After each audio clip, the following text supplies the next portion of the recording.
All right, so we're here somewhere I haven't been in 20 years, and 20 years ago I didn't truly appreciate what it was, and that is Knoebels.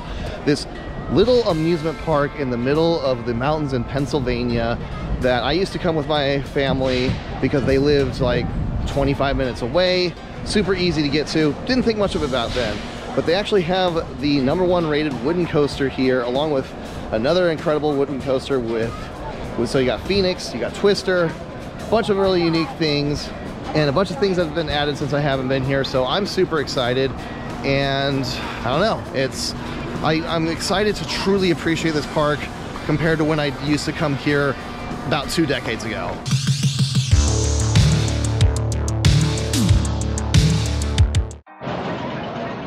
First up is a very unique roller coaster that Knoebels built themselves called Flying Turns. It's themed after like roller coasters from like the 1920s that don't really exist anymore, but I remember when they were building it about 10 years ago and how much of a big deal it was, and it took them forever to actually get it open. So super excited to give this one a try since I've never been on it.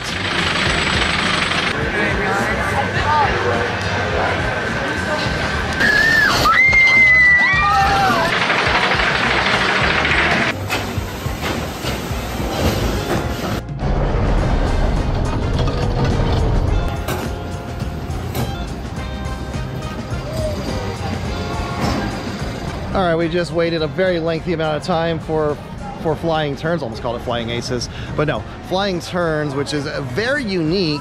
I thought it was really cool, especially because you're winding back and forth side to side on the bobsled. What'd you think of it, Erin? I thought it was really well done.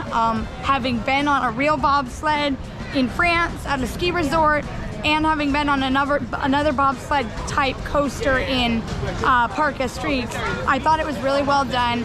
It replicated a real bobsled very well, and it had some good like sharp turns and like dips to it.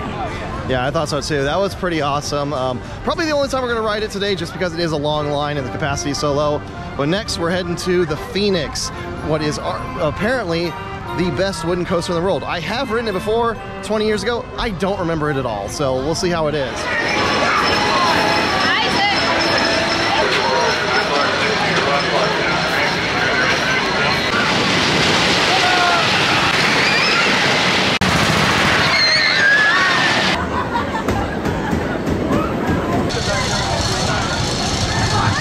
All right, I was very skeptical getting onto this because I have ridden Phoenix like 20 years ago, but we just did a back row ride on it, which is the #1 rated wooden coaster in the world.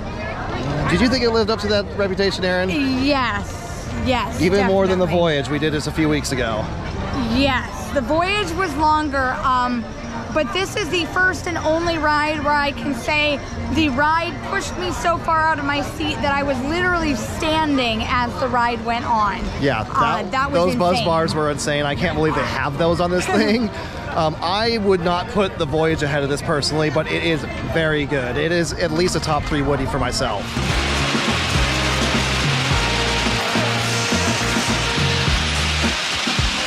All right, another new one since I've been here is Black Diamond, which is definitely more dark ride than roller coaster. It's got these like 2 controlled drops, but it's really not what it's about. It is technically a roller coaster, but it's this, I thought it was pretty well themed. It was really cool, a lot of cool effects inside of it. Just don't go being expecting something thrilling, but I'd definitely do it again. I thought it was awesome. You don't want to.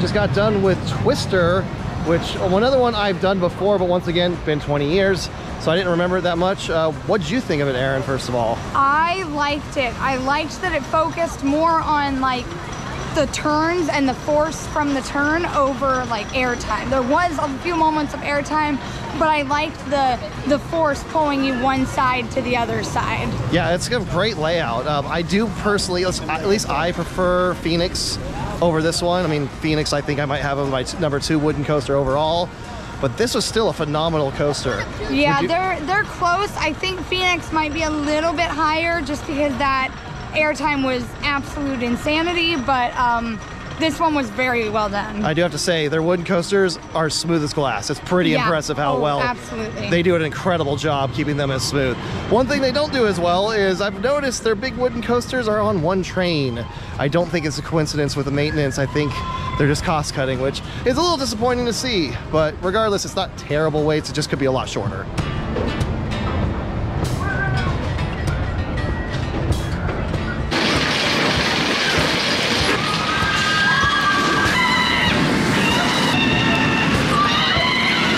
All right, just got done with Impulse, which is Knoebels' newest coaster, which is definitely different than most of the ones here. Most of them are recreations. That is a full-on steel coaster you find almost anywhere.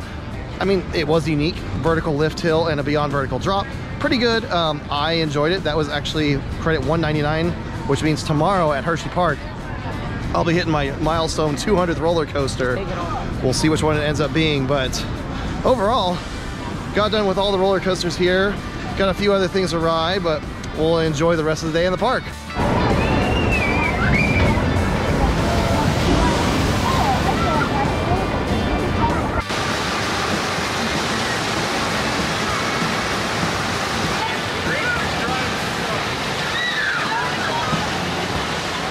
Just got done with Knoebels' log flume, and honestly one of the best there is. There's just, I don't know what it is about it, but it's just nice and special. Not a ton of theming about it, but it's just nice to go through the woods, and you got two pretty good drops.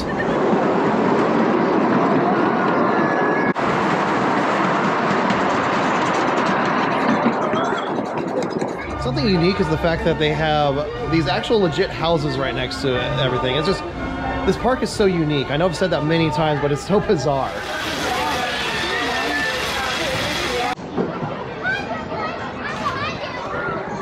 One thing I gotta say, this is, I mean, well, I've said it many times, it's such a unique park here. I mean, you have a giant swimming pool in the middle. I don't know if I've ever been to a park that has that.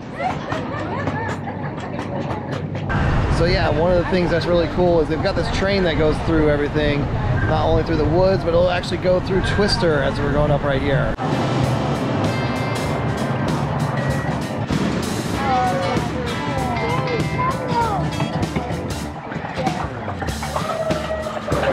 Wow, this thing really goes out far.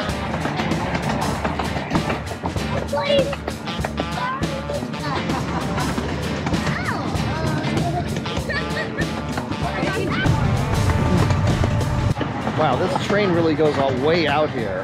I'm surprised about that.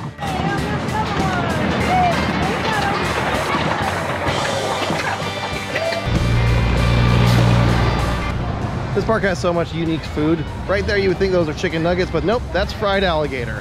There's a lot of great things. The burger I had earlier was awesome. The ice cream was great. Overall, really impressed with everything here.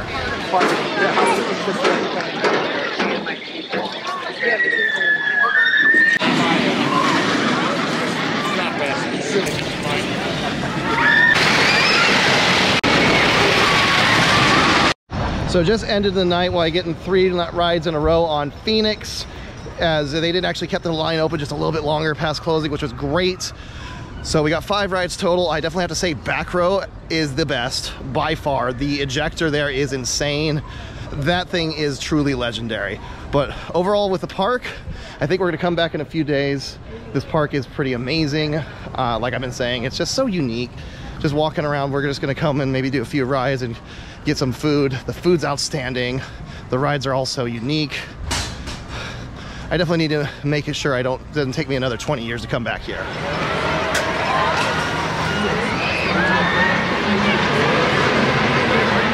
So one of the beauties of Knoebels is the fact that it doesn't cost anything to enter. It doesn't even cost anything to park. You can just waltz on in here.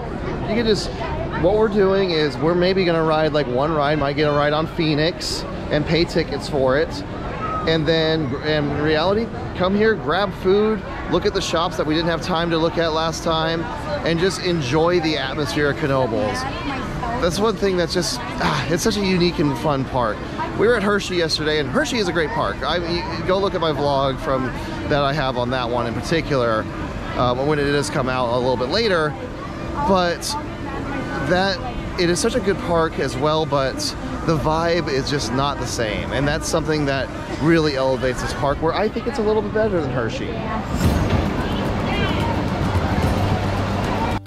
This isn't really a revelation for anyone who follows the theme park industry, but Knoebels has such good food. They rightfully so win the Golden Ticket Award for the best food for a theme park. It's great. Everything I've tried has been so top-notch, between everything, like burgers that we had, chicken sandwich that I had, especially Erin's, that was really good with that aioli sauce. Fried alligator bites, it's all great. I can't wait to try even more.